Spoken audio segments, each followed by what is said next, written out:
بسم اللہ الرحمن الرحیم نحمدہ ونصلی علی رسولہ الکریم اما بعد۔ معزز ناظرین و سامعین، جیسا کہ ہم جانتے ہیں کہ صدقہ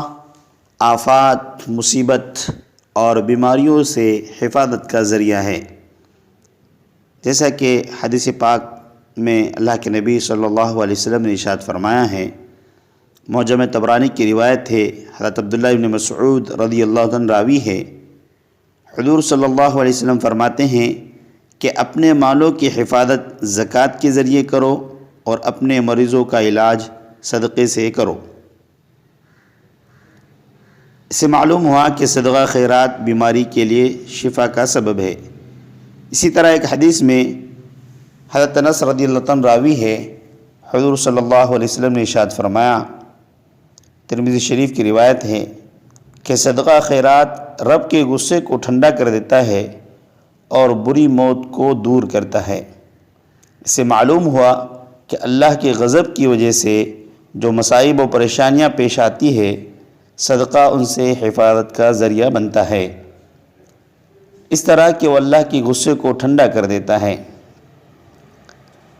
تو چونکہ صدقے کی ترغیب آئی ہے، مگر احادیث میں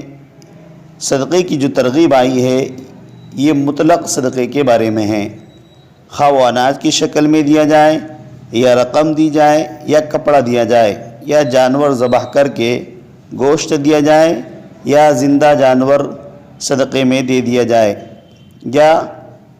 جانور ذبح کر کے پکا کر کھلایا جائے یا کوئی اور چیز دی جائے، صدقہ مطلق ہے، عام ہے۔ لیکن عوام الناس نے بیماری سے شفا اور آفات سے تحفظ کے لیے صدقے میں جانور کی تخصیص کر رکھی ہے، یہ صحیح نہیں ہے، اس لیے کہ اس میں بعض مرتبہ عقیدہ غلط ہو جاتا ہے، اس لیے کہ بہت سارے لوگ بکرا جو صدقہ کرتے ہیں تو وہ اس خیال سے کرتے ہیں کہ جان کے بدلے جان دینا چاہیے، اس کی جانب سے بکرا ذبح کر کے فقراء کو تقسیم کر دیتے ہیں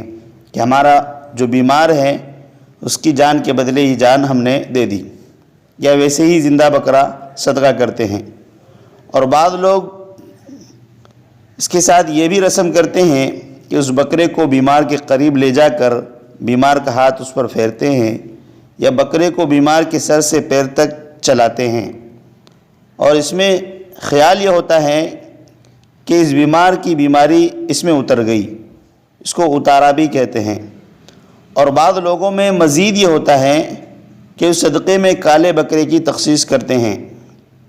اس طرح کے بکرے عوام کی زبان میں صدقے کے بکرے کہلاتے ہیں، اور اکثر لوگ مدارس اسلامیہ میں طلباء کو کھلانے کے لیے اس قسم کے بکرے دیتے ہیں۔ اب سوال یہ ہے کہ اس عقیدے کے ساتھ اور ان تخصیصات کے ساتھ جو بکرے دیے جاتے ہیں، ذبح کیے جاتے ہیں، ان کا شرعی حکم کیا ہے؟ اس بارے میں ہم اکابر کی فتاوی کو ذکر کریں گے۔ سب سے پہلے ہم حضرت تھانوی، حضرت مولانا اشرف علی تھانوی رحمۃ اللہ علیہ نے امداد الفتاوی میں ایک سوال کے جواب میں کہا ہے، اسی طرح کے سوال کے جواب میں، کہ جانور بیماری کی شفا کے لیے جانور ذبح کر کے صدقہ کیا جاتا ہے یا زندہ جانور ذبح کیا جاتا ہے۔ حضرت فرماتے ہیں کہ اس عمل سے مقصود فدا ہوتا ہے، یعنی قربانی ہوتا ہے، اور ذبح کی یہ غرض صرف عقیقے میں ثابت ہے، کسی اور جگہ ثابت نہیں ہے، اس لیے یہ طریقہ غلط ہے۔ اسی طرح ہمارے ماضی قریب کے ایک مشہور عالم مفتی حضرت مولانا مفتی رشید احمد صاحب لدھیانوی رحمۃ اللہ علیہ احسن الفتاوی کے اندر اسی طرح کے ایک سوال کے جواب میں فرماتے ہیں کہ آفات اور بیماری سے حفاظت کے لیے صدقہ و خیرات کی ترغیب آئی ہے، مگر عوام کا اعتقاد اس بارے میں یہ ہو گیا ہے کہ کسی جانور کو ذبح کرنا ہی ضروری ہے، جان کو جان کا بدلہ سمجھتے ہیں۔ شریعت میں اس کا کوئی ثبوت نہیں، یہ عوام کی خود ساختہ بدعت ہے۔ اگر کوئی عقیدہ نہ رکھتا ہو تو بھی اس میں چونکہ اس عقیدے اور بدعت کی تائید ہے لہذا ناجائز ہے۔ اور کسی قسم کا صدقہ اور خیرات کر دیں۔ شریعت میں قربانی اور عقیقے کے سوا اور کہیں بھی جانور ذبح کرنا ثابت نہیں۔ یہ بھی غلط عقیدہ اچھے دیندار لوگوں میں بھی پایا جاتا ہے، اس لیے علماء پر لازم ہے کہ اس کی اصلاح پر خاص توجہ دیں اور مدارس دینیہ میں اس قسم کے بکرے جو دیے جاتے ہیں اس کو ہرگز قبول نہ کریں۔ علماء کی چشم پوشی اور ایسے بکروں کو قبول کرنے سے اس گمراہی کی تائید ہوتی ہے۔ حضرت مفتی صاحب کا یہ فتویٰ یہاں پر ختم ہوا۔ تو عوام الناس میں بیماری سے شفا اور آفات سے تحفظ کے لیے صدقے میں جانور کی جو تخصیص کر رکھی ہے یہ صحیح نہیں ہے، اس لیے کہ اس میں دو طرح کی غلطی لوگوں میں پائی جا رہی ہے۔ ایک یہ کہ اس میں اکثر لوگوں کا عقیدہ ہو گیا ہے کہ جان کے بدلے جان ہے، جس کو جان کا فدیہ کہتے ہیں، اور یہ خیال کیا جاتا ہے کہ ہم یہ جانور اللہ کے نام پر دیں گے تو اللہ اس جان کے بدلے